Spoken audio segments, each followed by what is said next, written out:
thema van de talkshow is de ontwikkeling en de positie van de Surinaamse vrouwen in Nederland vanaf de onafhankelijkheid van Suriname in 1975. Waarom de Sophie Redmond Talkshow? Sophie Redmond maakte zich hard voor vrouwenemancipatie, zelfstandigheid, autonomie en baas in eigen land. Sophie Redmond is onderdeel van de Surinaamse en Nederlandse vrouwengeschiedenis. Sophie Redmond is een van de vrouwen die in het koloniale Suriname niet bang was om voorop te lopen. En als we het hebben over vrouwen die voorop lopen, dan mogen onze panelleden niet in het rijtje ontbreken. Zij was tot 2016 lid van de Tweede Kamer. In 2018 werd ze voorzitter van de Stadsdeelcommissie Zuidoost. Is ze nog steeds. Dames en heren, Tanja Jataramsi.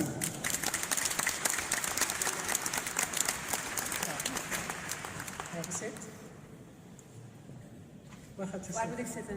Je mag zitten waar je wil, je hebt nu keus. Mevrouw Verwijzen, die moet in het midden. Oké. Ja. Ik heb mijn plek. Marga Wijmans maakt krachtige modeontwerpen met een verhaal. Zij is de eerste Surinaams-Nederlandse modeontwerpster die afstudeerde aan de Modeacademie van Antwerpen. She creates fashion with a statement. En bij haar ontwerpen laat zij zich leiden door de traditionele Surinaamse kotto als basis van haar identiteit. En u heeft het al gezien, het afgelopen jaar was zij de keynote spreker op de Sophie Redmond lezing. Dames en heren, Marga Wijmans.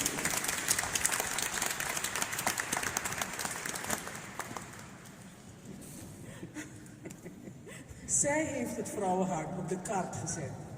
Ze is een van de topcardiologen van Nederland. Tot voor kort was ze governor van de Rotary Zuid-Holland. Met haar stichting Braza zorgt ze ervoor dat Surinaamse kinderen in Nederland, dus Surinaamse kinderen met hartproblemen in Nederland, een behandeling kunnen krijgen. Keynote speaker op de Sophie Redmond lezing in 2015. Ze kreeg de Gouden Vioolspeld. Dames en heren, Harriet Verwij. Welkom.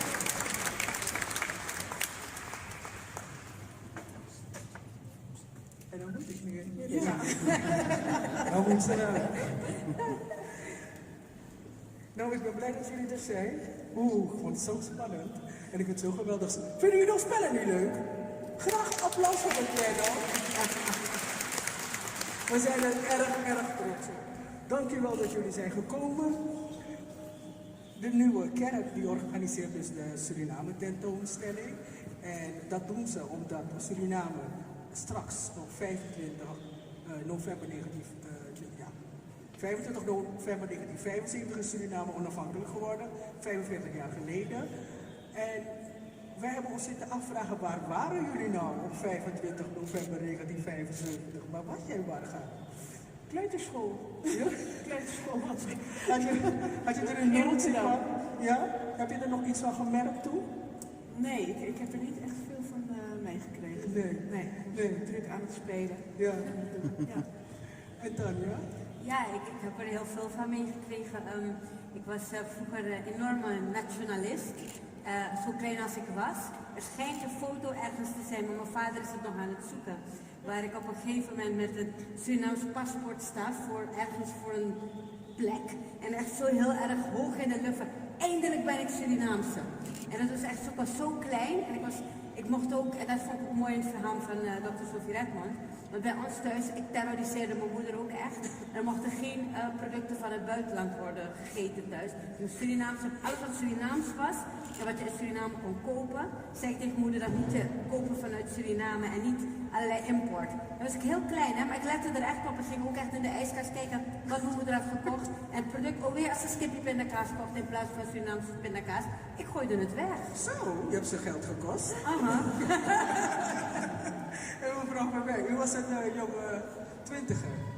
Ja, ik was in Leiden en studeerde ik geneeskunde. Ja. En waar was u op die dag? Kunt u zich nog herinneren? Want ik sprak onlangs iemand, die wist helemaal niet waar hij was. Hij zegt, ik denk dat ik buiten speelde. Ik zou niet weten waar ik op die dag was, maar ik weet wel dat het land toen onafhankelijk is geworden. Ja. Woon in Leiden. En hoe was de sfeer tussen? Waren jullie ouders? Waren ze voor of tegen? Of kon het ze niet echt iets zeggen of iets schelen? Indifferent? Nou, voor mijn ouders, die woonden in Suriname en met mij nog één broer woonde toen hier in Nederland. En de rest is toen allemaal Suriname geworden. Het is voor hen eigenlijk nooit een vraag geweest. Ze zijn gewoon Suriname geworden. Ja. En bij jou, Tanja, ook? Ja, het is precies hetzelfde. Het was een vanzelfsprekendheid. Ik kreeg ook inderdaad dus met vol blijdschap mijn Surinaams paspoort. Heb ik later overigens ook wel weer ingeruild voor een Nederlands paspoort, moet ik heel eerlijk zeggen. Dus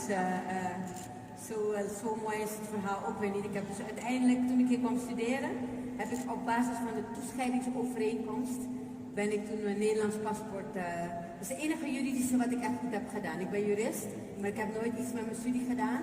Alleen dat stukje. Ik wist wel hoe ik mijn Nederlands paspoort moest krijgen. Ja. Dat wel. Ja. Ja, Cheryl. Ja.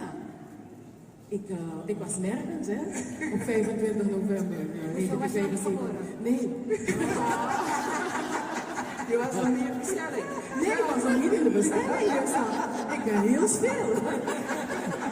Ja, ik weet wel waar ik was. Ik kan me wat herinneren. Een nicht van me zit hier, Gerda, die had een gele outfit aan om die Surinaamse vlag te vormen. Dus dat was een heel speciaal moment. Dat ben ik gewoon niet vergeten. En ik was met mijn moeder in het Suriname stadion. We zaten op een kleed en het gebeurde. En ik denk dat ik tussen in slaap ben gevallen, want ik was nog een heel klein meisje. Ja, we hebben ons een beetje laten leiden door een paar feiten, of een paar cijfers. Dat zien we daar. Dus tussen 1970 en 1980 zijn er ongeveer 300.000 mensen uit Suriname vertrokken naar Nederland. En in 1975 waren dat 40.000. Dus op 1 januari 2019 wonen er 353.909 Nederlanders van Surinaamse afkomst in Nederland. Dus u bent allemaal onderdeel van. Het gaat om de eerste en de tweede generatie. Want de derde generatie is zo geïntegreerd dat ze gewoon meteen al Nederlanders zijn. En de grootste groep zijn woonachtig in Noord- en Zuid-Holland. Als we het tijdens het gesprek gaan hebben over vrouwen, dan hebben we het over vrouwen van een Surinaamse afkomst met een Nederlandse nationaliteit. Maar omdat iedere keer zo lang Amerika te gaan zeggen, houden we het gewoon op vrouwen. Jullie snappen ons toch? Ja. Oké. In 1950 stelde Sophie Redmond zich als onafhankelijke kandidaat verkiesbaar voor de Staten-Generaal van Suriname. En Sophie Redmond had lef, ze had moed om als vrouw de politieke strijd aan te gaan tegen de gevestigde orde en ook nog zonder partijprogramma. Opmerkelijk was dat de meerderheid van haar stemmers mannen waren. Hoorde je dat, Tanja? Ja. Opmerkelijk was dat de Meerderheid van haar stemmers mannen waren waren. Weet jij, je hebt al eerder meegedaan aan de verkiezingen. Ja. Heb jij meer stemmen gehad van mannen of van vrouwen, of heb je dat niet? Weet je dat niet? Dat weet ik niet. Ik weet wel dat de eerste keer dat ik meedeed aan de Kamerverkiezingen, daarvan weet ik niet precies hoeveel stemmen ik heb gehaald. Maar de tweede keer was het wel heel veel. En toen hebben ze het wel even uitgesplitst nadat er heel veel studenten op me hadden gestemd. Maar daar hebben ze niet gedacht van wat ze vrouwen of mannen, dat weet ik niet. Maar ik weet wel dat ik dus in de studentensteden heel veel stemmen heb gekregen. En dat komt denk ik doordat ik vlak voordat de verkiezingen voor de tweede ronde gingen, heb ik weten te bewerkstelligen, niet alleen, met heel veel anderen hoor, weten te bewerkstelligen dat de langstudeerboete eraf ging. En ik denk dat heel veel studenten dachten, oké, die vrouw die kan wel wat, en toen hebben ze op me gestemd. Ja, ze geloven me. Ja, kijk, het punt is, je politicus moet iets voor jou betekenen. Ja. En als je politicus niks voor je betekent, dan is het ook zo klaar. Ja.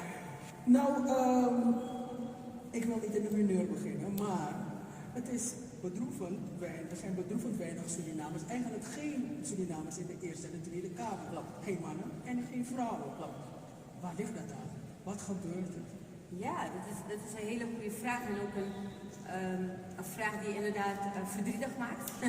Want als ik gewoon zie, ik ben nu voorzitter van de stadsdeel Amsterdam Zuidoost. En als ik één ding daar heb geleerd, dan is hoe belangrijk het is om mensen te zien die op je lijken. Kinderen die kijken naar mensen op en die zien beelden en denken van hé, maar dat kan ik worden. Het moment dat mevrouw Verwij daar komt in een klas en vertelt dat ze cardioloog is, zeggen kinderen daarna, hé, dat kan ik ook worden. Ja, dus als Marga daar komt en zegt, ik ben modeontwerper, dan denken dat kan ik ook worden. Dus het zien is weten dat ik het kan worden. Maar ze zien niemand die op hen lijkt in die Tweede Kamer, nog in de Eerste Kamer. Dus ik vind het heel ernstig, want ik wil heel graag dat jonge en ook oude mensen maar opties zien, vooruitgang zien. Zien van dat is wat ik ook kan worden. En je stelde de vraag, hoe komt het? Nou, er zijn heel veel factoren. Maar één daarvan vind ik ook voor onszelf om over na te denken. En dat is dat we elkaar ook niet echt inspireren om dat te gaan doen. Als we mensen hebben, en dat is een beetje kritisch, maar dat mag wel op deze regenachtige dag. Maar als ik kijk, als we dan mensen hebben die op ons lijken, of verschillende posities in de politiek, dan zijn wij er niet heel erg goed in om die mensen te steunen. Sterker nog, we zullen heel snel ervoor zorgen dat we heel lelijk over ze praten in de social media en noem maar op. Dat is ook iets wat we onszelf echt moeten, we moeten ons vergewissen. Ik vind dat heel erg. Toen ik zelf in de Tweede Kamer zat, heb ik op een gegeven moment dat uitgesproken. Heb ik gezegd, waar is iedereen die mij steunt? Want iedereen riep, dan moeten Surinamers in de Kamer. Nu ben ik er, niemand die me steunt. Ik voelde me heel eenzaam en alleen. Wat wel mooi is dat ik toen dat had uitgesproken, zijn er mensen als Dionne Abdul-Hafiz Khan, Mitchell Essayas, allemaal dat soort types, hebben me toen gemaild, oh ja, wil jij steun? Dan krijg je steun. En die zijn toen op een gegeven moment ook echt naar de Kamer gekomen, hebben mij heel kritisch gevolgd, maar niet op een lelijke manier kritisch, want kritiek is goed, maar positief kritisch. Van, Tanja, waarom zeg je hier niets over, waarom doe je dit niet? En je moet als politicus moeten zorgen dat je steun om je heen verzamelt. Nou ja, er zijn een paar mensen hier in de zaal die altijd naast me zijn blijven staan. Mijn goede vriend daar, Don Leerdam, die op een gegeven moment zelf uit de Kamer ging, maar wel mij bleef steunen, complimentjes bleef maken.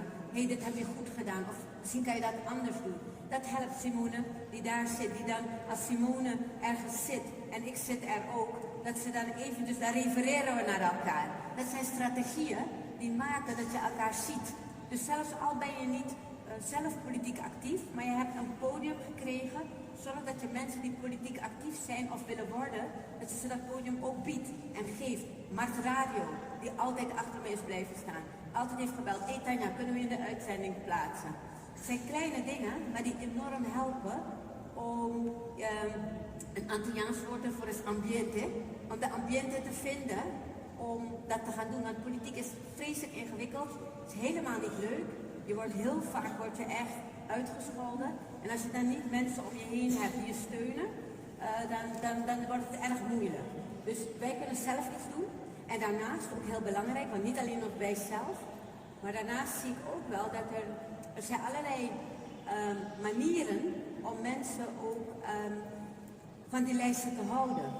Dus het is heel spannend. Op het moment dat het iemand is met blond met blauwe ogen, wordt veel minder streng bekeken dan iemand die eruit ziet zoals ik.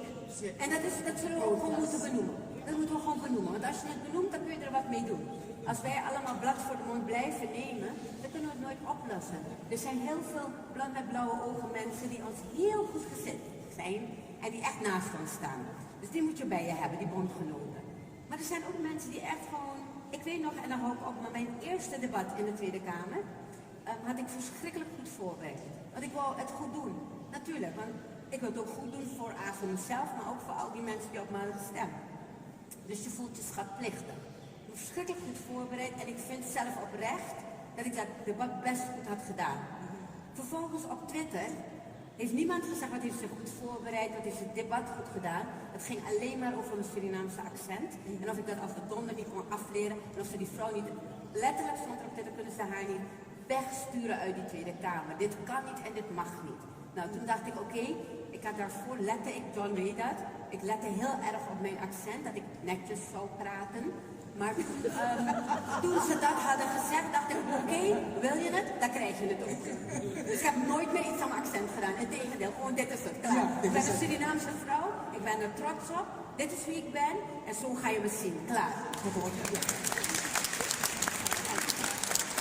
Maar is ook een van de, wat je had het erover, het hangt er vanaf waar je ook geplekt wordt op de lijst. Maar dan in de partij moeten ze ook zien dat je ruggensteun hebt. Ja. Het gaat natuurlijk ook om lid te worden van de partij. Ja. Dus mijn vraag aan het publiek is, wie is er hier lid van een politieke partij? 1, 2, 3, 4, 5, 6, 7, 8. 9, 10. Ongeveer 15 mensen. 4, 2, 15.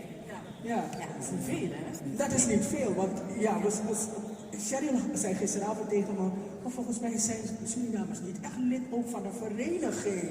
Nee. Wie is er lid van een vereniging? Een stuk meer. Ja. Een stuk meer.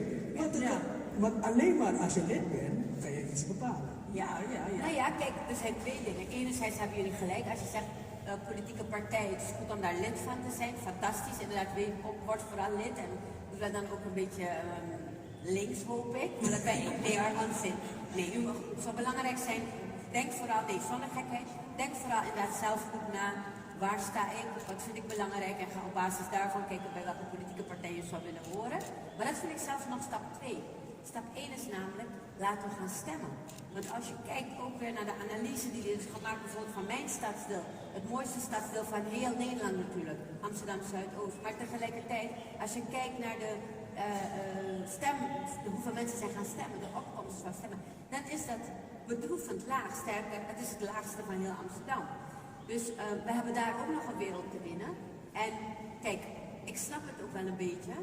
Mensen zijn erg teleurgesteld in de politiek. Ze zijn teleurgesteld in mij, in iedereen die om mij heen staat. We hebben als politici wel een schone taak om mensen weer te laten zien dat ze ons kunnen vertrouwen. Dus het vertrouwen is heel laag, dus daar hebben wij echt een rol te spelen. Maar ik denk ook dat zoals jullie allemaal hier zitten, helpen ons ook om iedereen toch echt ervan te overtuigen en te motiveren om te gaan stemmen. Omdat als wij het niet doen, dan heb je aan de andere kant mensen die het wel doen. En dat er soms partijen aan de macht komen die niet per se onze belangen heel erg belangrijk vinden. We hebben kennis met Sangila gemaakt. Het is een bijzondere, talentvolle jonge vrouw. En bij het Sranatong hebben we voor het eerst kennis met je gemaakt. Sranatong is ook een van de activiteiten die wij van Stichting Sranatong een van de activiteiten die we organiseren. En daar was Sangila aanwezig. En zij is singer-songwriter en dichter. Ze speelde ook in de voorstelling 1862 Plantage Strubbeling en daar speelde ze de rol van de zwangere Selina, maar ze is dat niet. En vanmiddag staat ze hier. Dames en heren, Sangila Fabri.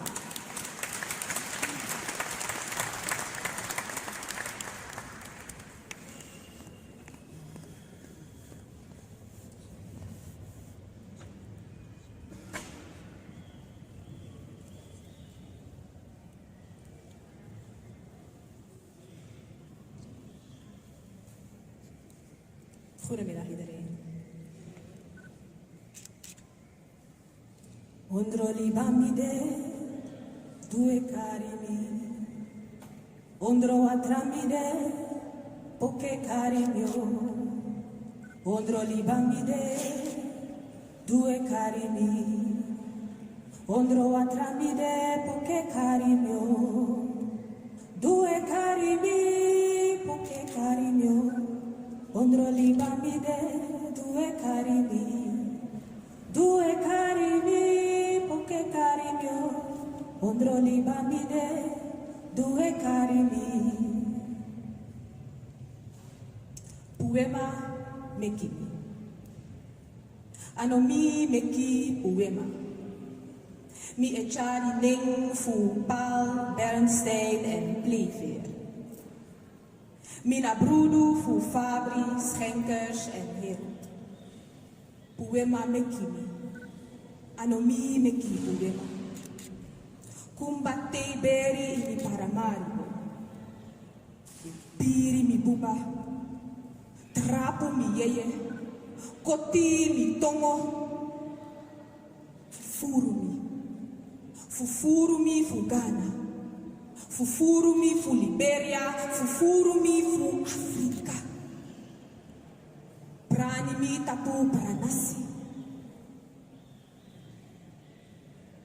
Mano asrefi dei.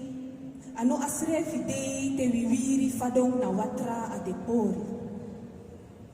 Bikasi ondro liba mide. Du ekari mi. Ondro watra mide. Poke kari mio. Ondro liba mide. Du ekari mi puweba. Kari mi. Afana Aisa Emily Jo. Mijn naam is Sandila. Afgeleid van Sandra en Guillermo, ik ben de middelste maat tussen Sherilyn en Dion. Mi egiu, tongo fukondre, piking fadoti, kind van Suriname. Grand missie fukamisa Sophie. Alamang namang. Ma alamang no sabi weri en kamisa Israel. Ma you fitai. In ai opo tapu 14 Januari 1907. Amisi fu kamisa.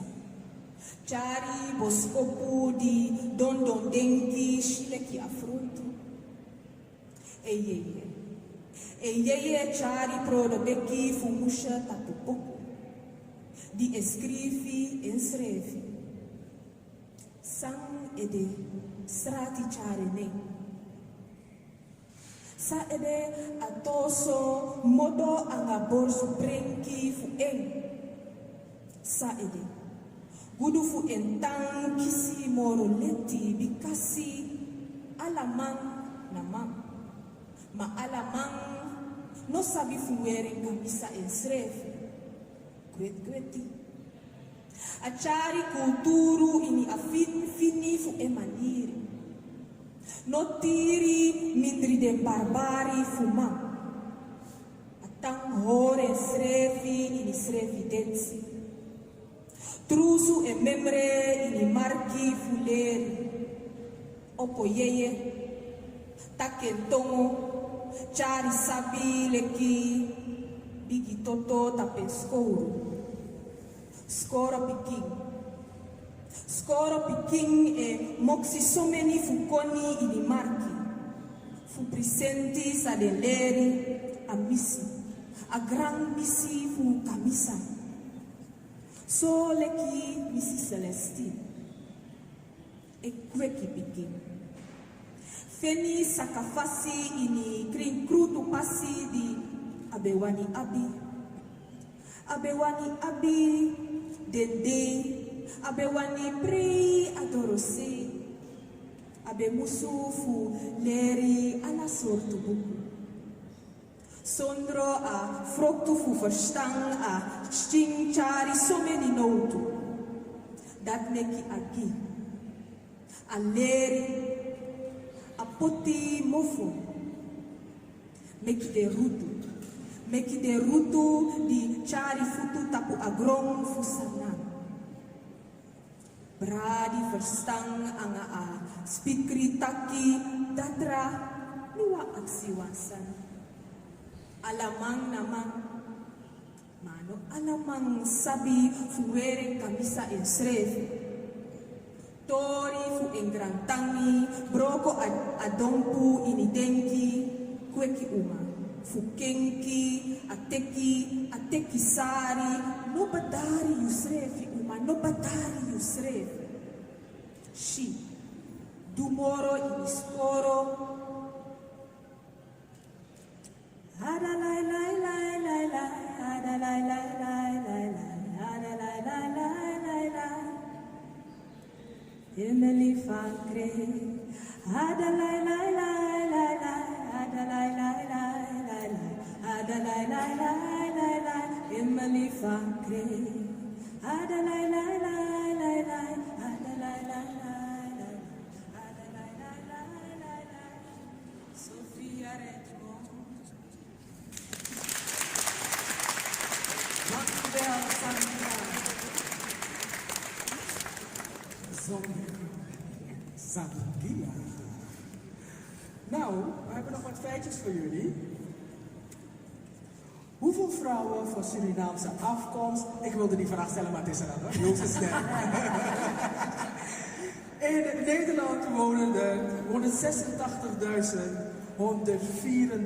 vrouwen van Surinaamse afkomst.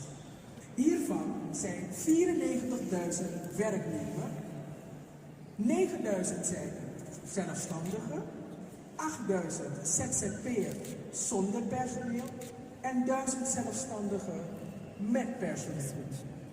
Ja, dat is nog lang niet die 186, hè? Nee, want er zijn ook kinderen, baby's, ouderen vandaag, senioren die niet werken. Sophie Redmond droeg met trots de koto. Ze organiseerde kotomissie-shows om de aandacht op deze kleding te vestigen. Waar gaan we heen? Als we het hebben over kleding, als we het hebben over mode. Hoe vind je dat Surinaamse vrouwen zich kleden? Zijn ze modineus? Hebben ze fashion sense? Wat vind je van ons vanmiddag? Zijn we goed gekleed? Ja, we zien er pittig uit, jong, fris, ja. Ik vind het is moeilijk om te zeggen van hoe vrouwen zich over het algemeen, Surinaamse over het algemeen kleden, maar wat ik wel zie is dat er heel veel aandacht is en heel veel zorg is om je te kleden voor bepaalde gelegenheden en evenementen. Dat er nog heel veel aandacht wordt besteed aan uiterlijk.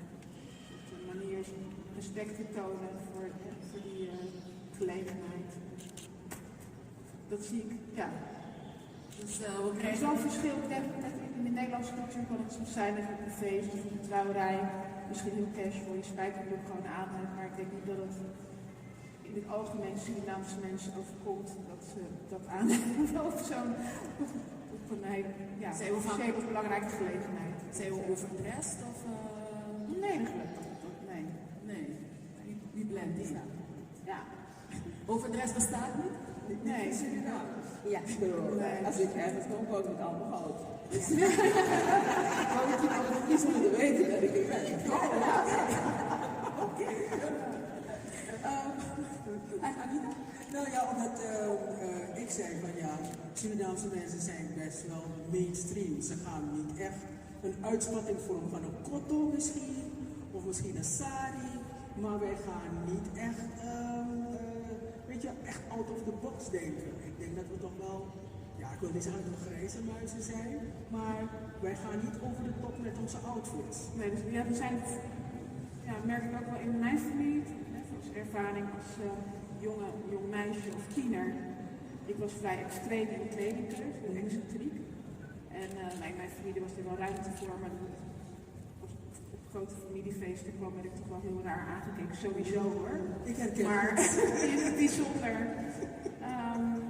Als ik kijk naar echt de jongere generatie, Surinaamse tieners en jongeren, die zien er heel erg eigenzinnig uit. En denk ik ook trendzettend echt. Ja. Kijk naar streetwear, afropunk-achtige manieren van kleden, dat kan nu allemaal. En dat gebeurt ook. Er zijn nog steeds meer jonge zwarte modemakers die hun eigen weg gaan. Ja. Dus wat dat betreft is het wel anders dan toen ik opgroeide. Ja. Want je hebt het over modemakers. Ja. Cheryl, het gaat over de Rietveld Academie. Want Marga, jij bent docent bij de Rietveld. Ja, ik heb vorig jaar, je mag maar 99 uur, dus ik heb een jaar, ik was docent architectuur. Oké, ja. En als docent zag je opkomende talenten voorbij komen, dat je zoiets had van zo, dit wordt wel Surinaamse? Ja. Nou, ik heb eigenlijk geen, althans in mijn departement, ik heb jaren daarvoor ook op de modeafdeling les gegeven, maar je zag, vind ik heel jammer, weinig zwarte Surinaamse makers op de academie. Hoe komt dat? De weg naar de kunstacademie is toch misschien een moeilijke. Of wat ik ook wel aanvoel is dat Surinaamse jongeren gewoon een label opzetten. Bijvoorbeeld dat ze gewoon geld willen verdienen, dat ze ook de wegen kennen om een label op te zetten en geld te maken. kleding te maken die verkocht wordt. En dat ze dat gewoon gaat doen. Kijk naar Tata, hoe succesvol hier en ook in het buitenland. Dus jongeren gaan gewoon aan de slag. En gaan niet eerst naar een academie om die manier vast te leren. Is dat zonde? Is het zonde dat ze een korte route kiezen? Of zouden ze er toch wel die basis moeten hebben van een kunstacademie? Ik weet niet of ze een korte route kiezen, want elke route heeft nog gewoon zijn uitdagingen, ook als je een label begint. Maar wat ik zelf doe, is dat ik de grenzen van mode probeer op te rekken. Van wat is mode? Vraagtekens achter te zetten, statements maken met mode. Zo excentriek en fantasievol mogelijk probeert te zijn. En dat zie je iets meer. Ik zou toch wel meer mensen, zwarte mensen dat willen zien doen. Het experiment opzoeken. Ja. En je hebt je eigen label opgezet. Hoe moeilijk was dat proces voor jou als vrouw, als zwarte vrouw, om het op te zetten? Ja. Ik heb geen traditioneel label. Ik kan zeggen dat ik meer kunstenaar modeontwerper ben. In dat opzicht. Ik heb het niet echt in die zin een commercieel label wat je kent, maar voor mij is bijvoorbeeld een lezing organiseren ook een soort van collectie of een ruimtelijke installatie maken. Voor mij is het van jurk tot aan architectuur, dat behoort bij mij tot mode of tot een woord bijvoorbeeld. Maatschappelijk werk. Ik noem mezelf modeontwerper, maar ik laat daarmee ook zien dat je ook allerlei andere dingen kan doen als modeontwerper. Dat het heel breed kan zijn waar je over uitspreekt. Ja. Ja, want je zei op de Sophie Record-lezing, Sheryl wees me daarop, dat je zei dat je de jurk nog wil maken. Wat is dan de jurk? De jurk is de mooiste jurk die ik kan ontwerpen. Maar dat is een zoektocht. Elke keer denk je dat je de jurk hebt gemaakt. En dan, als die af is, dan komt er weer een nieuwe top. Ja, want wij zaten gisteravond te praten over die vleesjurk van Lady Gaga. Ja, dat is voor die ontwerper inderdaad de jurk. Ja, ik vraag me ook af, hoe gaat die jurk van jou eruit zien? Wat moet ik me daarbij voorstellen? Iets overweldigends, denk ik. Ja? Iets overweldigends. Niet de vleesjurk van Lady Gaga, zoiets gaan we niet zien. Maar dat was volgens mij ging dat over mensenrechten, dus dat mensen meer zijn dan vlees op het bord. Ja? Zo gaan we zoiets van jou nog zien in de toekomst? Ik kan me dat zoiets wel voorstellen. Ja? Ja, of iets wat meer is dan een jurk, dat misschien digitaal is, waarvoor je geen stof of kleding nodig hebt, maar misschien via projectie, virtual reality. En daarmee ga je je mantra gebruiken. Ja. Ga je je mantra voor ons zingen? Ik heb wat geprobeerd. Ik zei van ook al is het moeilijk, van als je steun hebt, en dat is waar jij ook op doelde. Ik heb heel veel steun ook van mijn familie gehad. En ik kan zeggen dat als je het hebt over heb je moeilijkheden gehad. Natuurlijk was het een hele zware weg. De Academie van Antwerpen een hele zware opleiding. Maar ik heb nooit het idee gehad van ik stop. En ik heb zelfs nu nog heel veel dingen die misschien niet goed gaan. Maar voor mij is er geen plan B. Het is gewoon van dat hoort er gewoon bij. Als je iets wil, dan hoort daarbij, mag daarbij horen dat je faalt of kwetsbaar bent. En ik zie dat niet als een argument om ergens mee te stoppen. Dat is gewoon de natuur of de loop van gewoon hoe dingen gaan. Dus dat kan je niet ontkennen eigenlijk. Dus, mensen blijven me verbazen, weet je. Ja.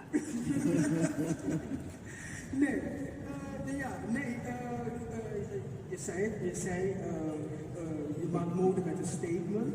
Wat is het statement dat je wil maken? Nou, het statement wat ik wil maken is, het gaat ook over kritisch kunnen zijn. En dat kan, dus per collectie is dat wat anders. En op dit moment ben ik heel erg bezig met de gevolgen van kapitalisme, kolonialisme en slavernijverleden. En dus het werk wat ik nu maak is een statement daarover. Kolonialisme, maar ook milieuproblemen hangen met elkaar samen. Uitbuiting van de aarde. Dat is ook begonnen bij hoe onze voorouders zijn behandeld. En daar ben ik als thema nu heel erg mee bezig. ook met inclusiviteit en dat soort dingen. Dus daar gaat het samenwerken over gaan. Natuurlijk een kritisch statement. Heel erg kritisch. Ja, afgelopen zomer waren er prachtige ontwerpen van jou te zien in het Amsterdam Museum. Ja. Dus dat was onderdeel van fashion statements en met hele bijzondere jurken waren dat. Wat was jouw verhaal? Die jurken waren ook weer behoorden bij het gehele statement of onderzoeksprogramma wat ik voor mezelf heb ontworpen van trade, handel en de gevolgen daarvan. En die jurken gingen over het feit dat stof heel overweldigend en prachtig kan zijn, maar dat het ook een donkere kant heeft in termen van milieu. We hebben het uitgelegd in termen van slavernij, dat we letterlijk ons bloed eigenlijk, van onze voorouders, zit in mode. En als we ons daar niet bewust van zijn en zo verder gaan met hoe mode gemaakt wordt, dan raak je nooit de donkere kant kwijt. Dat was eigenlijk het statement van die jurk. Dus dat letterlijk tranen in de stoffen en hoofden van slaven verwerkt. Dus, ja. Mag ik ook een vraag stellen? Ik vind het geweldig wat je vertelt en dat je eigenlijk fashion gebruikt ook om echt een statement te maken. En je schetst nu een geweldige collectie. Hoe reageren mensen daarop? Ik ben zelf 1 dag naar het museum geweest puur om met mensen te praten. Een beetje rondgezworven op die afdeling als ik zag dat de mensen bij de jurken stonden, ben ik op af te gaan en ook gevraagd van wat vind je hiervan? En ik was met name geïnteresseerd in zwarte vrouwen die erbij stil stonden. Ik heb 2 vrouwen echt tijd mee gesproken. En er was 1 oude dame, ik denk dat ze tegen de 80 liep, heel excentriek gekleed met een rollator. En zij keek vooral naar het esthetische, want de jurk is ook heel esthetisch, de boodschap zit erin, maar het heeft ook iets sprookjesachtig. En ze zei van die jurken die spraken echt tot haar, dat ze ook vroeger hield van lange, mooie jurken en er heel erg experimenteel uitzien. En dat sprak haar aan, dus het was prachtig om dat ook te zien. En dat het van een zwarte ontwerpstuk kwam, dat wist ze dus niet. En zo ook die andere dame, hetzelfde verhaal. Ze zijn gewoon, ik vind het heel bijzonder dat een zwarte vrouw dit maakt. Ja, we hebben dan ook meer een soort motivatie om er iets mee te doen. Creativiteit werd geprikkeld. Ja.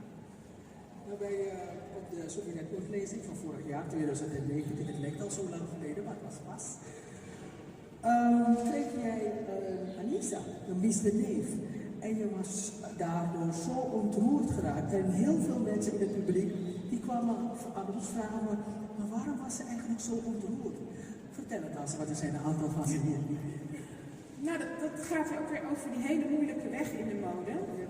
Het kan gewoon echt super zwaar zijn op allerlei vlakken, financieel, lichamelijk. Nou, het is heel zwaar en ik heb altijd dat binnengehouden. Als ik een modeshow had, op aan het einde van de show kon je applaus in ontvangst nemen en je hebt het gewoon niet over die moeilijke kanten. En toen ik voor een zaal van, dat was nog iets dat ik het op de een of andere manier veel uitdagender en zwaarder vind om voor zwarte mensen, mijn eigen mensen, iets te maken, te vertellen. Dus ik was ook heel erg nerveus van hoe wordt het geaccepteerd. Dus het was ook een soort van ontlading. En het feit dat ik het mogelijk kreeg was ook een soort van vorm van liefde en respect voor mijn eigen mensen. En toen al die jaren gewoon zwoegen, dat kwam er op dat moment uit. Terwijl, ik ben vrij droog, misschien zoals je kan merken. En mijn zus kan het bevestigen, ik huil nauwelijks, niet dat het graven is. Ik huil gewoon niet echt, vaak. Maar toch, misschien een vorm van zelfmedelijden. Nee. Want de vereniging Suriname die heeft die ook speciaal laten ontwerpen. Die verband met een 100-jarig bestaan. Ja, ik vond het en jij kreeg maar de eerste. Ja, ik vond het echt een heel mooi gebaar. Mijn dochter zat er, mijn moeder en mijn zus, die zaten ook allemaal te kijken en tranen in mijn ogen. Dat heb ik natuurlijk ook niet meer gedaan. En het publiek hield het ook niet erop, dus we daar een beetje vraag kregen. Maar waarom? Dus ik denk, we gaan het daarbij vragen, dan hoort u het ook. Ja. En mevrouw Marij, draagt u dan hoofddoeken? Ja, hè, daar. Nou, ik draag niet zo vaak hoofddoeken. En bepaalde momenten. De eerste keer eigenlijk dat ik een hoofddoek opzette, was in 1995 toen ik promoveerde. De dokter in de wetenschappen. En toen dacht ik, ja, iedereen komt daar in zo'n mantelpakje. Maar ik ben een Surinaamse. Dus ik ben wel eerst gaan vragen of het mocht. En toen keek ze me een beetje raar aan. Ik zeg, het is geen limbo-rokje, het is gewoon... ik zeg, het is gewoon het gewaad, het nationale gewaad van Suriname. Dan mag het wel. Dus toen ik daar binnenkwam in die grote kotter en een bovendeksel om. En toen was iedereen... De professor zei later, ja, we zien er altijd zo Hollands. En nu komt hier ineens een Surinaamse koningin binnenzetten. Dat was een vraag. Dus bepaalde momenten heb ik het inderdaad, nou die komt er niet zo vaak. Maar hoofddoeken, dus zoals daar, Sophie Redmond. Ik vond het een hele eer. Als kind heb ik wel natuurlijk van Sophie Redmond gehoord, maar door dat proefschrift besefte ik heel goed, zodat ik heb dat gekregen van jullie, gestudeerd. En toen besefte ik ineens wat voor een bijzondere vrouw het was. Dus ik dacht, als eerbetoon aan haar, dan zet ik het op. Toen ik 2 jaar geleden afscheid nam van het ziekenhuis en met pensioen ging, toen heb ik ook een hoofddoek gedragen. Toen was ik eigenlijk helemaal in een African dress. En toen dus bepaalde momenten draag ik het. En het was wel heel erg grappig. Toen ik die hoge koninklijke onderscheiding kreeg, dat ik daar in mijn African dress stond en die onderscheiding kreeg. Dat vond ik een mooie combinatie. Ja, wij waren erbij, hè, Sheriff? Ja. We waren een van de gelukkigen. Dus soms heb ik het ook, ja. Zeker op het moment dat mensen kennelijk, ik maak een hele Hollandse indruk op Surinamers en andere mensen. Dat is misschien ook wel zo. Ik woon al heel lang hier. Maar op bepaalde momenten denk ik, en nu zou je weten dat ik een Surinaamse ben. Ik moet zeggen, datzelfde wat Tanja heeft, dat mensen wel eens over het accent van, zei ik, jongen, ik verrijd het al, zeur niet aan mijn hoofd. Dat is waar. Mijn collega's zeiden wel eens, ja, maar de uitdrukking is, ik zei, jongen, zeur niet aan mijn hoofd, ik verrijd het al. We hebben het nu over de foto. Tanja, je hebt in de staatsbloed, ik weet niet alles, maar het maakt niet uit. Doe jij ook iets met de sari? Nou, mijn moeder is van Aruba, maar uit Surinaamse ouders, Creools, Hindoestaans, van alles. En mijn vader Hindoestaan. Dus ik lijk inderdaad meer op mijn vader. Alleen, ik hou van beide, hè. Dus ik probeer altijd mixes te maken als ik dan naar plekken ga. En misschien moet ik een keertje met jou praten, want ik weet niet of ik het helemaal goed doe inmiddels. Maar ik probeer altijd combinaties te maken van enerzijds meer de Creoolse traditie en anderzijds Hindoestaans. Dus dit jaar op 1 juli had ik een soort kotto aan, maar de banen in het midden die waren gemaakt van sari-stof. Oké. En dan neem ik beide, want eigenlijk vind ik dat het allermooiste van Surinamers zijn. Ik heb van mijn vader namelijk ook geleerd dat wij noemen onszelf nooit Hindoestaans of Creools of wat dan ook. Mijn vader zegt, wij zijn primair Surinamers. Dus zo ben ik ook opgegroeid. Dus, en Suriname is voor mij prachtig in die zin dat we alles in ons dragen. Dus de Javaan, de Creool, de Joodse persoon, de blonde blauwe ogen persoon, de Libanees. Dus als je echt Suriname wil uitdragen, dan maar dat is mijn mening en die voor wat het waard is, dan probeer ik echt van alles te laten zien. Omdat ik ben inmiddels echt ook Nederlandse geworden hoor, Amsterdammer. Maar wel een Amsterdammer met Surinaamse roots. En ik ben daar heel erg trots op. En eigenlijk, hoe ouder ik ben, inmiddels 52. En ik merk inderdaad dat hoe ouder ik word, hoe trotser ik ben op dat waar ik vandaan kom. Omdat ik ook denk dat, als je goed weet, dat leert Sophie Redmond ook heel erg. Hè? Als je haar verhaal ook leest. Zij leert ons juist ook dat als je heel goed weet waar je vandaan komt, kun je dus ook in het heden en in de toekomst heel geaard staan.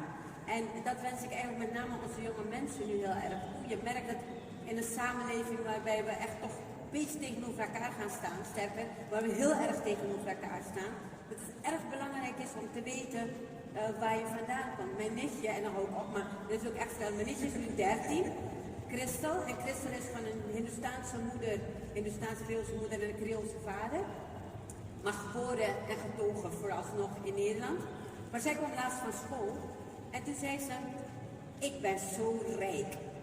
En ik zei, oké, hoezo ben jij rijk? Zeg, weet je, die mensen in de klas gingen praten over waar ze vandaan komen en wie ze zijn. En toen zei ze, in haar vriendenkring heeft ze heel veel blonde, blauwe ogen meisjes. En zij die zeggen gewoon Nederlander. Maar ik ben Surinaams-Nederlands. Dus ik ben rijk, want ik heb 2. En toen dacht ik, stel dat we met z'n allen zo zouden staan in het leven. Als wij zo zouden zijn, dan zouden we zeggen van hé, hoe rijk we zijn. Dat we enerzijds prachtig in een heel mooi land als Nederland wonen. Heel veel moois van Nederland meekrijgen. Maar dat we niet vergeten hoe mooi we ook zijn in ons Surinamers zijn. Dat wij een land hebben waar een moskee gewoon prachtig staat naast de synagoge. En dat is heel normaal. Waar een Creoolse dame gewoond wordt met een Hindoestaanse man. En het is heel normaal.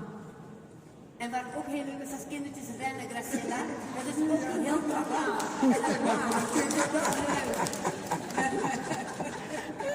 Ze willen ook op het podium, Graciela. Natuurlijk. Dat is ook. Natuurlijk. Derde generatie. In de periode 2017-2018 hebben 6.306 vrouwen hun diploma gehaald. We hebben het over vrouwen van Surinaamse afkomst.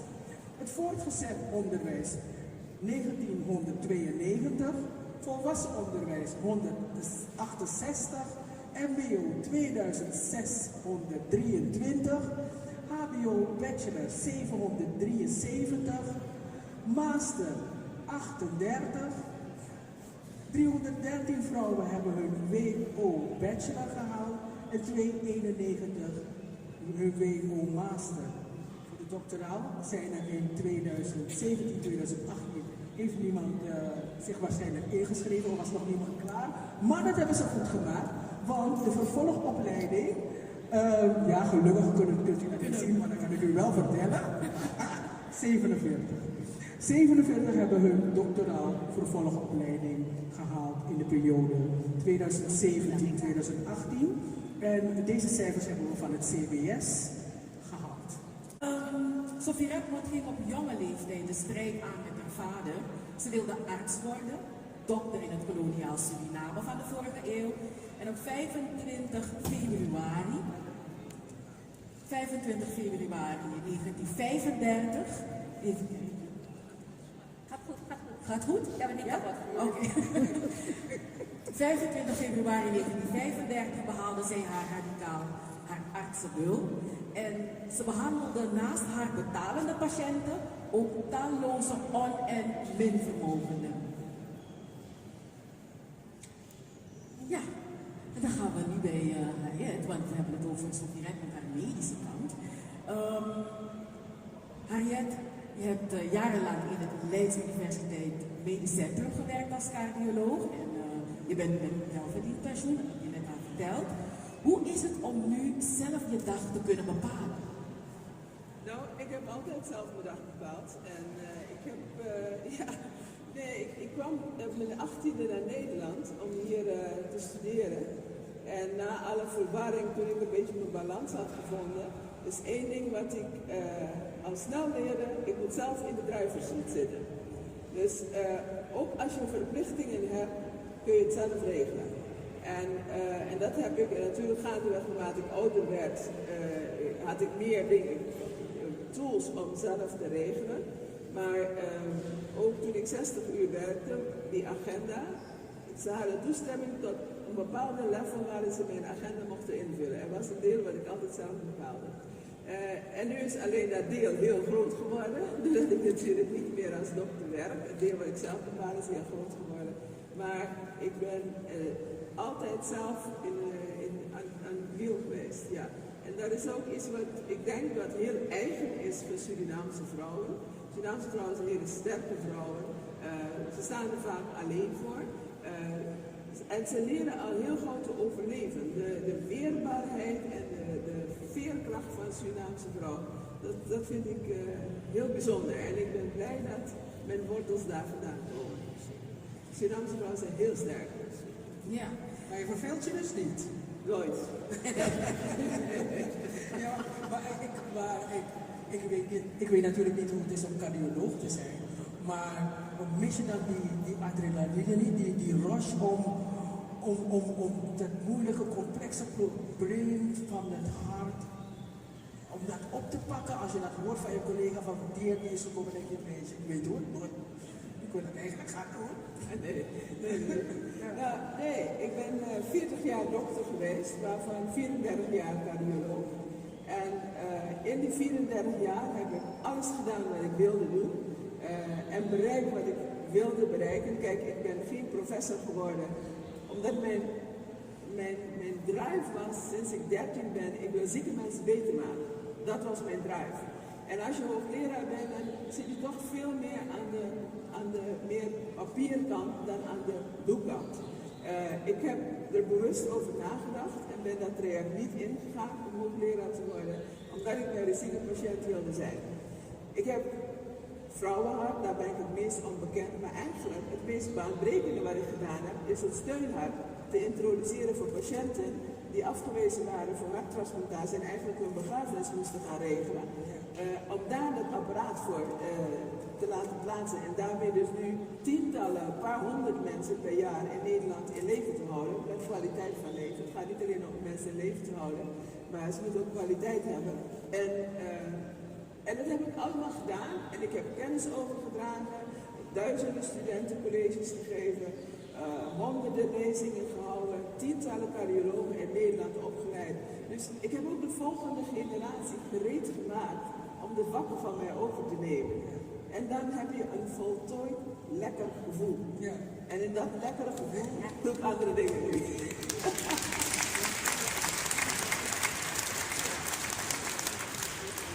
Nou, ik ben toch nieuwsgierig, maar die volgende generatie, Ja. zitten er ook mensen die op mij lijken? Die op mij lijkt ze Ja? Niet alleen ook Surinaamse vrouwen.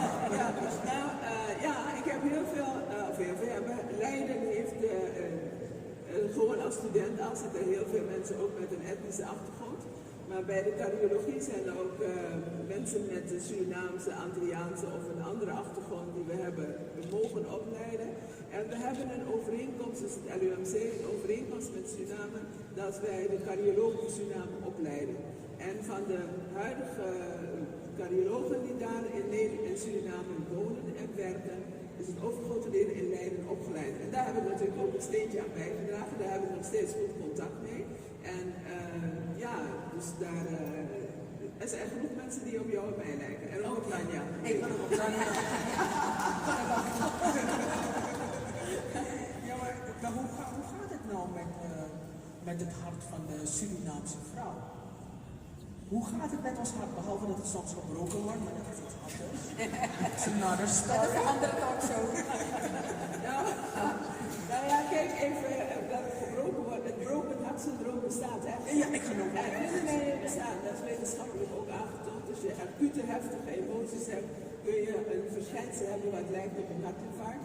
De naam, het Takotsubo-syndroom, dat in Japan voor het eerst is vastgesteld. Hoe heet het? Dus het Takotsubo-syndroom.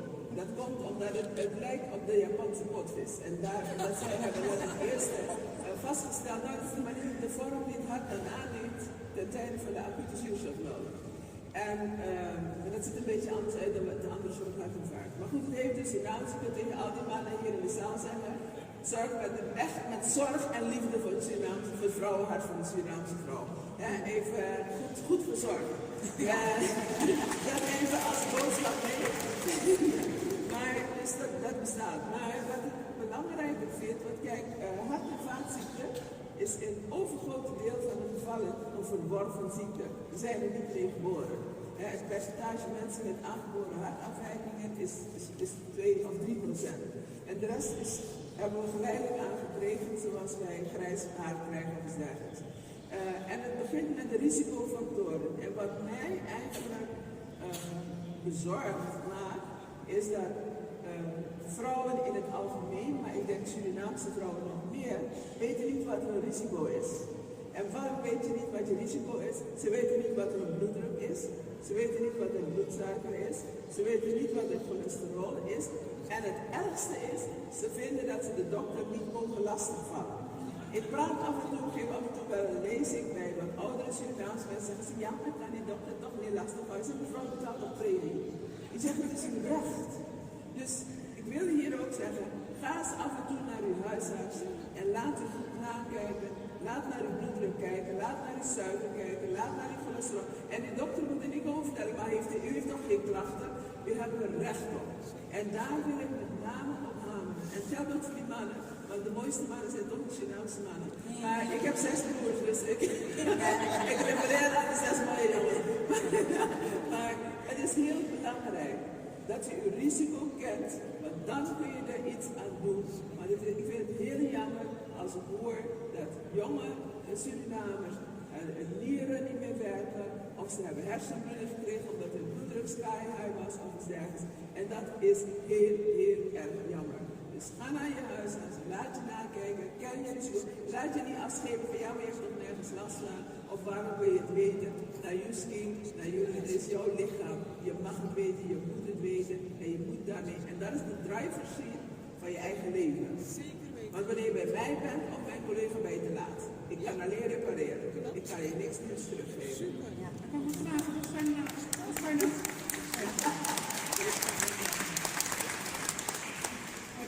nou concreet maatregelen die je kunt nemen als Surinaamse vrouw om je hart te verbeteren?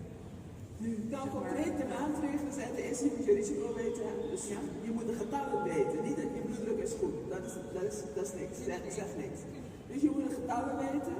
Je moet de adviezen opvolgen die je krijgt. En je moet bewegen. En bewegen is niet een dure fitness of gym, zal ik gezegd. Bewegen is dat je iedere dag 30 minuten gaat lopen, stevig lopen. Niet naar die jongens op de hoek kijken, stevig lopen. Zo lopen, 30 minuten. En neem een vriendin mee. En niet om over allerlei dingen te praten, maar gewoon lopen. En als je een vriendin ook kinderen heeft, waar er zijn niet, spreek af om en om. De ene keer dat je op haar kinderen gaat zijn lopen en dan andersom. Bewegen, sporten. We kunnen concreetheden doen. En vooral veel groenten eten. En Surinaamse groenten zijn hele lekkere groenten. Het zijn echt goede groenten. Veel groenten eten, bewegen. En je getallen weten. Maar dan pas kun je iets doen. Ik kijk naar Tanja, want Tanja is zo zorgelijk. Tanja heeft vanuit Amsterdam Zuidoost naar het centrum gefietst. Ja, ik weet niet hoe zij dat doet. Ik fiets overal naartoe. En dat bewegen, dat lukt me wel. Maar wat mij echt niet lukt, dat is gewoon om dat eten te laten staan. Nee, maar je hoeft niks te laten staan. Nee, maar je zegt er even heel veel groente. Ik eet ook wel heel veel groente.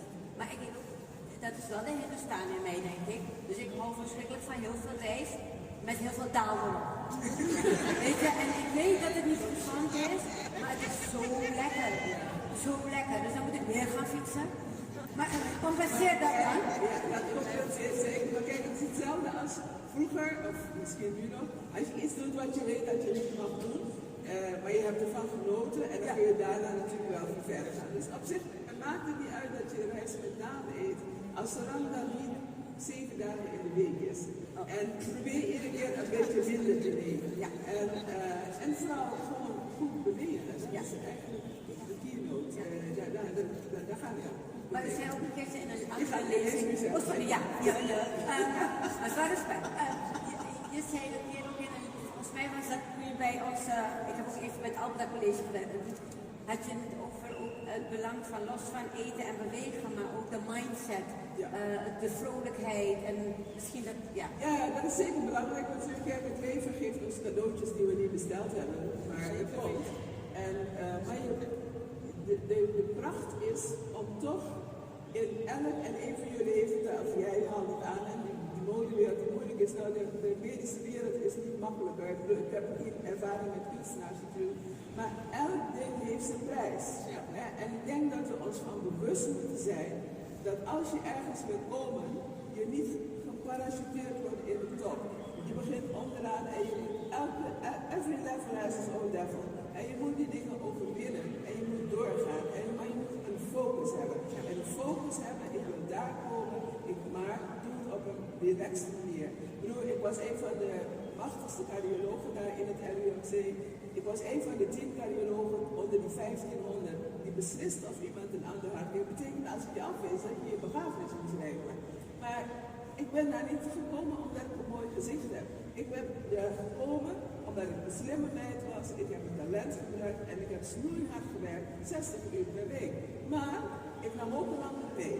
Want dat is de reden denk ik, waarom ik het ook, omdat je tegelijkertijd deelde ik ook, dan is je man niet overvol, want dan daar komt er niks meer bij. Zolang je deelt, en ik vond het ook een geweldige uitdaging om die kinderen in die achterstandswijken in Leiden les te geven. En 4 van ze studeren nu geneeskunde, omdat ze zwarte vrouwen in de jas hebben gezien. En dat vind ik heel belangrijk. Ja. Je moet er zichtbaar zijn. En kijk, als ik in het donker sta, zou je me niet zien, tenzij ik lach. Dus ga in de spotlight. Reken af met de Sakafassie. Ik moet zeggen, en ik blijf het zeggen, reken af met de Surinaamse Sakafassie. Het is goed bedoeld, maar het houdt ons in de verkeerde hoek. Stap in de spotlight. Yes. Je bent helemaal waar. Dus zoek je shine. Ja. Maar ik vind het zo belangrijk wat nu wordt gezegd, omdat wij zijn absoluut te bescheiden soms, maar ook bang voor die krabbenmentaliteit. Van, wie denk je wel dat je bent? Nou, laatst zei iemand tegen mij, dus ik een mooi klein meisje in Amsterdam Zuidoost, die ging de hele tijd het podium op, 8 of 9. En zij zei van, ik mag gezien worden. En ze stond ook zo van, ik mag gezien worden. En toen dacht ik, wat geweldig. En wat gebeurt er? Dat we op een gegeven moment, als we 30 zijn, dat we dat zijn vergeten.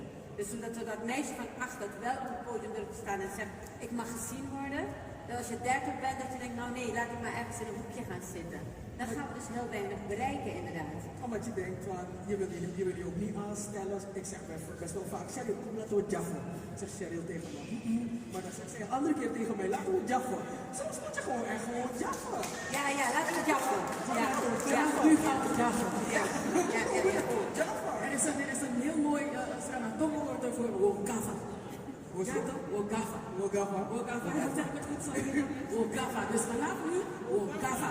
Ja. Yes? Oké, we zijn klaar. Je moet je gewoon net In het donker zie je soms niet in de spotlight. Ja, weet je, kijk, de geneeskunde is heel ver, maar we hebben nog heel veel te leren. En één is natuurlijk bij die vrouwen. Vroeger dacht men wat voor die man geldt ook voor die vrouwen. Nu ik zelf erachter kom dat het niet zo is. Vrouwen zijn toch, de ziektegraad zijn anders bij vrouwen. We komen er nu ook achter dat de behandeling van ziektes, zoals het bij de blanke mensen geldt, dat het niet 1 op 1 voor zwarte mensen of mensen met een andere etnische achtergrond geldt. Zwarte mensen hebben moeilijk te behandelen onder bloeddruk. Ze zijn ongevoelig voor de meeste medicijnen. En vroeger was het dan van, ja, u neemt het wel in de juiste, zoals ik het heb voorgeschreven. Ja, die patiënt nam het wel zo in, tenminste als je het goed had uitgelegd. Maar we zijn gewoon ongevoelig daarvoor. Je hebt stadium met de suikerziekte en zo zijn er allerlei etnische variaties. En we komen dus steeds verder, voortschrijdend inzicht, dat het anders moet. Dat we, de diagnose kun je wel op dezelfde wijze stellen, maar de medicijnen en de combinatie van medicijnen, dat het ook bij mensen met een andere achtergrond, en niet per se alleen maar zwart, maar ook Aziatisch of Chinees of wat dan ook, niet-westerse cultuur, dat het anders moet zijn. En daar is weer onderzoek, dus de voortschrijdende inzet. Ja, maar maken ze er geld voor vrij? Want onderzoek kost geld. En ik bedoel, vinden ze het belangrijk genoeg, de medische wereld, om daar geld voor te vragen? Ja. Voor vrij te maken? Misschien, het is nooit genoeg natuurlijk. Maar ik denk het wel, omdat we gaan natuurlijk op medicijnen, et cetera. En op enig moment, als het duidelijk is, is het natuurlijk ook wel winstgevend. Dus er is wel geld en er is wel onderzoek. Maar het duurt even. Het duurt ook even voordat mensen met een andere achtergrond bereid zijn mee te doen aan onderzoeken. Die denken, ik ga me niet als konijn laten behandelen. Dus, weet je, en dan duurt het ook langer voordat je resultaat hebt. Ja, want ik kan maar zou het, voor ons is het een noodzaak. Voor de ander is het niet een noodzaak. Dus zou het niet zo moeten zijn dat wij het eigenlijk zelf zouden moeten doen, van, maar dus dat er onderzoekers van Surinaamse afkomst zouden moeten zijn, of niet-westerse onderzoekers, die maar blijven duwen aan de deuren van de mensen die het geld vrij moeten maken. Het kan en zijn. Ik bedoel, een onderzoek is een onderzoek, onafhankelijk onderzoek. En dus op zich wil niet zeggen dat als een wit iemand het zou hebben gedaan, zo chargeren te zeggen, dat de resultaten dan niet goed zouden zijn. Maar ik denk wel dat de betrokkenheid van meerdere mensen, dat het heel erg belangrijk is. Want het punt is natuurlijk ook, grappig is, wij zeggen in Nederland, je moet die tabletten innemen. Surinamers zeggen, ik heb mijn medicijnen gedronken. De eerste keer dacht ik gedronken, wat heb ik gedronken? Dus je moet wel hun benaderen in hun cultuur, dat ze begrijpen wat je vraagt. Dus in dat opzicht moet het een gemengde panel zijn van onderzoekers, zodat je die mensen, ieder achterban ook kunt benaderen. Maar ik wil niet zeggen dat mensen niet-westerse mensen moeten zijn die het onderzoek doen. De tijd gaat heel hard. We zijn bijna aan het einde, maar nog niet, want we willen weten, concluderen. Hoe gaat het met de Surinaamse vrouw in Nederland? Hoe vind jij dat het gaat met ons? Ik vind dat het goed gaat met ons eigenlijk. Ja. Wat ik merk is dat er heel veel meer aandacht is voor de Afro-achtergrond. Ja. We zijn ook over het slavernijverleden, wat dan ook, maar ook de jongeren die zijn veel meer bewust van die wortels. En inderdaad, als je wortels kent, dan sta je sterker in het leven. Dus veel meer ook respect voor een Surinaams accent bijvoorbeeld, Afrikaanse achtergrond enzovoort. En klederdrachten en beheerden van je haar, verzorgen, self-care. Ik vind het echt wel een hele mooie tijd om een zwarte vrouw in te zijn. Ja. Dat je jezelf mag zijn. Vrouwen dat ook zichzelf gunnen. Ja. Ik hoop dat er ook veel aandacht is voor zwarte vrouwen. Als je een witte omgeving, witte ruimtes je steeds meer vergeven en je daar toegang toe hebt, heb je ook wel vaak te maken met microagressie of onderhuids racisme. En dat kan stress opleveren. Dus ik hoop ook dat zwarte vrouwen die dat meemaken, dat je ook steun zoekt bij andere vrouwen die hetzelfde hebben meegemaakt. Ja. En dus mental health, dat soort dingen, en stress, omgaan met stress. Met het feit wat het in witte omgevingen je beweging met zich mee brengt, kan ik wel zeggen. Dus dat je andere vrouwen hebt waar je gevoelens mee kan delen, maar ook lol mee kan hebben. We gaan elk jaar naar de Black Female Achievement Month. Dat is elk jaar weer een soort avond of middag waarin zwarte vrouwen zichzelf presenteren. Interessant onderwerp. En daarna breekt er altijd een feest los en dan dansen we met elkaar, we gaan uit eten, er ontstaan allerlei vriendschappen. En dat geeft me echt weer even, ik doe het ook met mijn zus, even een vitamine boost voor voor de next month. En dat gun ik mezelf ook. Ik had ervoor nooit iets van, ik moet een zwarte vrouw zijn, dat geeft me energie. Ja, nee, wel dus. En dat doe ik dan ook. Ja. Ja. En Harriet, hoe vind jij dat het met de Surinaamse vrouw gaat? Ik denk, het kan beter. En laat me zo zeggen, toen ik nog werkte hadden we altijd een statement op de afdeling van de lat moet hoger. Daar hadden we doelen gesteld en dat wordt gehaald en volgend jaar zei de lat gaat hoger. En ik denk dat er is zoveel potentie, er is zoveel kwaliteit onder alle Surinamers, de mannen ook. Het gaat natuurlijk niet vandaag over de vrouw, maar ook onder de mannen. En ik erger me er gewoon stoffelijk aan dat onze kinderen, het grootste gedeelte gaat naar de VMBO. Hoezo? Waarom kunnen we in Suriname naar de AMS en het lyceum en hier VMBO? Wat gebeurt er?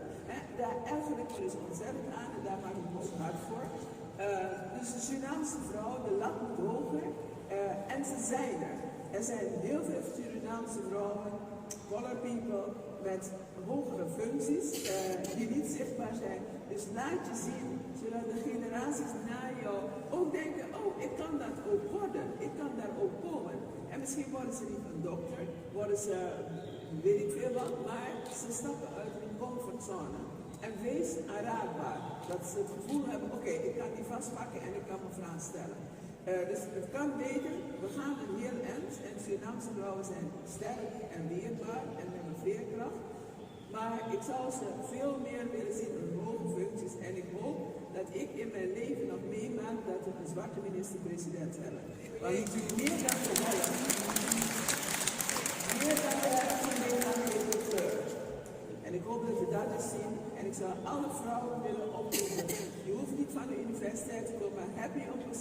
maatschappij. Stap in het licht naar de generatie na jou te zien. En je kan vragen, wat moet ik doen om daar te komen? Ja, wat je daar zegt, eigenlijk was dat zo. Wat was eigenlijk ook een vraag op onze lijst, maar het niet. Want wij wilden van Tanja weten, als jij de nieuwe, ja, de eerste premier wordt, of premier, of burgemeester van een mooie stad. Ambitie? Ja, ik heb heel veel ambitie. Maar mijn ambitie zit niet per se in een functie. Mijn ambitie zit oprecht. Daarom ben ik zo ontzettend blij. Dat klinkt enorm pathetisch en dat snap ik. Maar ik ben zo blij met wat ik nu mag doen. Hè? Ja. Dat ik in Amsterdam Zuidoost mag zijn. Dat ik daar stadsdeelvoorzitter mag zijn. En waarom? Omdat ik heb een ambitie die tot in mijn teen tot mijn kruin. Om het beter te maken voor kinderen. En vooral die kinderen in Amsterdam Zuidoost. Want wat terecht wordt gezegd door mevrouw Verwij, door Harriet. Ik heb daar prachtige kinderen en als je met ze praat, de intelligentie spat uit die ogen. En vervolgens zie je dat ze langzaam maar zeker hun dromen hun worden ontnomen. Soms door een slecht onderwijsadvies. Soms door ouders die niet naast hun gaan staan. Soms door een gemeenschap die naast hun gaat staan. Als letterlijk er een prachtige bijeenkomst is georganiseerd door het stadsdeel. En een kind fietst met haar moeder daar langs. En het kind zegt tegen die moeder, en ik sta daar ook mijn fiets vast te maken. En het kind zegt tegen die moeder, ik wil daar ook naar binnen. En die moeder zegt tegen het kind, dat is niet voor ons soort mensen. Dan denk ik, oh nee, maar laten we onze kinderen alsjeblieft niet al die kansen die er wel zijn, ook nog eens een keertje gaan ontnemen. Dus minister worden van onderwijs, oh mijn god, als het me wordt gevraagd, heel graag. Wethouder worden van onderwijs, als het me wordt gevraagd, heel graag. Maar tegelijkertijd, dat is niet mijn ambitie in het leven. Mijn ambitie in het leven is dat Regis, Sita, Kwasi, wie dan ook, die kinderen, dat zij een betere toekomst krijgen in Nederland, dat is mijn oprechte ambitie in dit leven. Als ik dat één ding mag zeggen, waarom moet je gevraagd worden? Je kunt gewoon vooruitstappen en zeggen, ik wil dat, ik kan het. Ja, nee, helemaal gelijk. Ja. Ik stap ervoor. Ja, klopt. Nee, dat klopt hoor. En ik zal als de... En we stemmen op jou. Ja. Nee, maar kijk, weet je... Iedereen gaat stemmen. Tanja minister. Kijk, als de gelegenheid zich voordoet, dan zal ik zeker naar voren Ik stappen. wil je PR-voorzitter worden. Oh nee, dat hebben jullie gehoord. Daar hoort je aan. Maar echt in alle oprechtheid, maar laten we vooral gaan opstaan voor de kinderen. Ja. Tijdens de Sofie-lezing wordt jaarlijks de Gouden Vioolspel uitgereikt. En Chantal Koppenberg, die is een van de vaste violisten die we zien tijdens de lezing. Dames en heren, Chantal Boomgaard. Excuses, ik ga nog even het volkslied spelen van Suriname. Dus als iedereen moet opstaan, Ja. en mee moet zingen.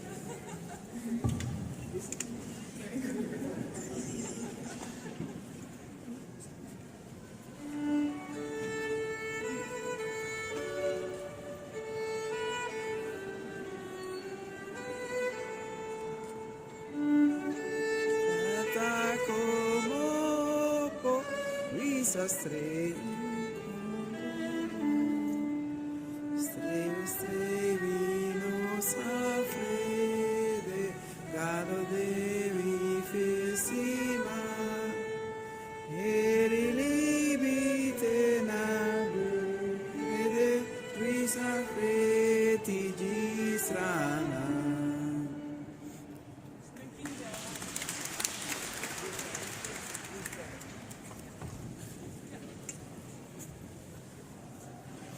Ga maar.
dames en heren.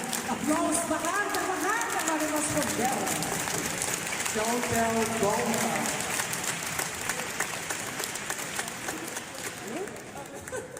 Goedemiddag dames en heren, mijn naam is Chantal Bangert.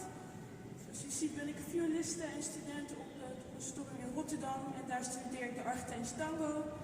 Dit jaar studeer ik af in juni, tussen 8 en 10 juni in Rotterdam op Maaspodium.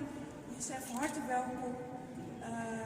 Wat ik zojuist heb gespeeld is soulmuziek en dat speel je dus vanuit je hart en er zijn er geen regels.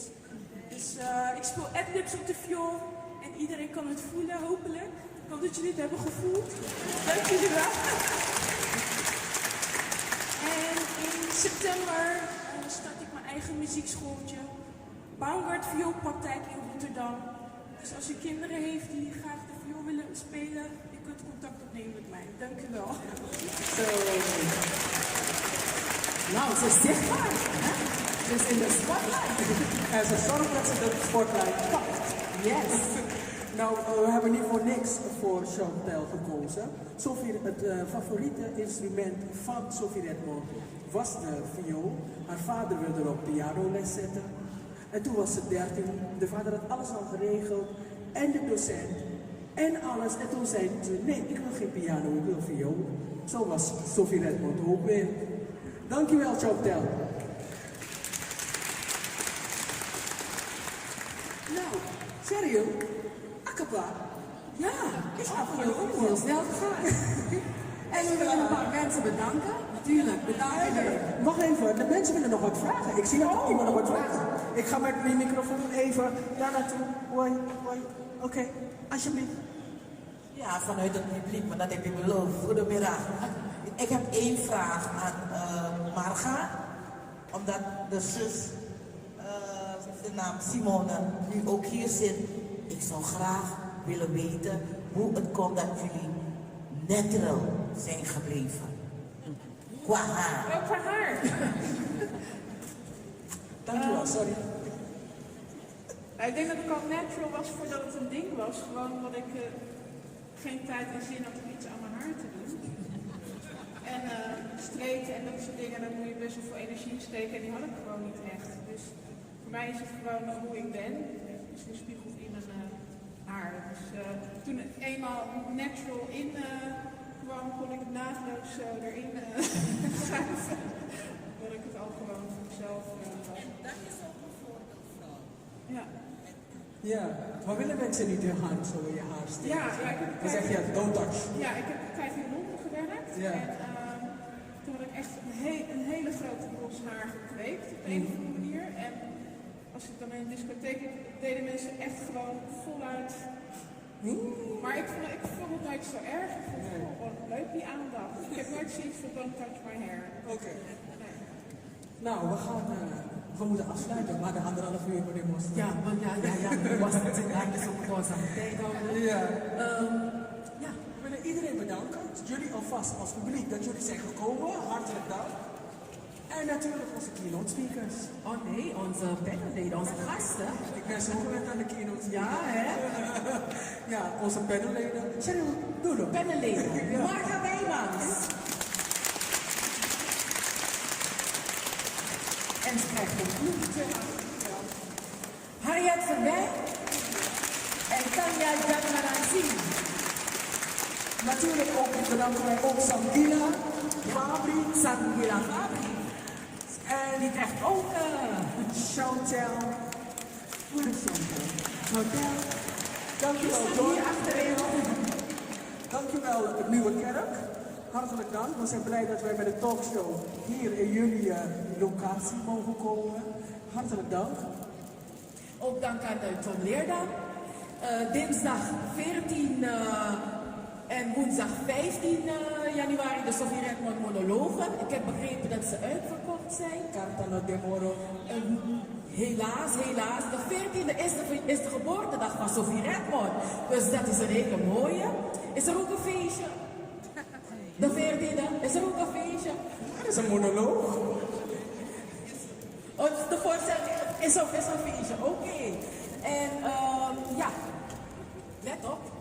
Wij nodigen u alvast uit voor de 8e Sophie Redmond lezing op 22 maart aanstaande in het gebouw van de vereniging Ons Suriname. De oudste vereniging Ja. van Suriname. 101 jaar en de voorzitter, die zie ik niet. De maar de gewezen gewezen voorzitter zit er wel. De Lano Feira.